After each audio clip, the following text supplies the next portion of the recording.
أعوذ بالله من الشيطان الرجيم.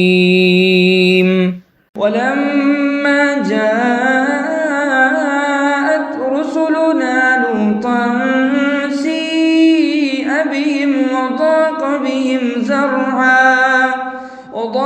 بهم ذرعا وقال هذا يوم عصيب.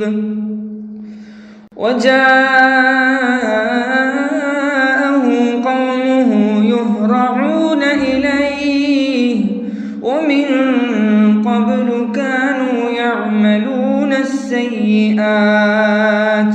قال يا قوم هؤلاء بناتي هن أطهر لكم فاتقوا الله ولا تخزون في ضيفي أليس منكم رجل رشيد.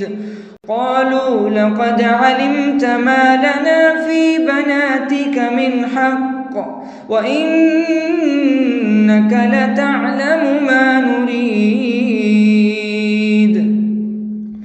قال لو أن لي بكم قوة أو آوي إلى ركن شديد.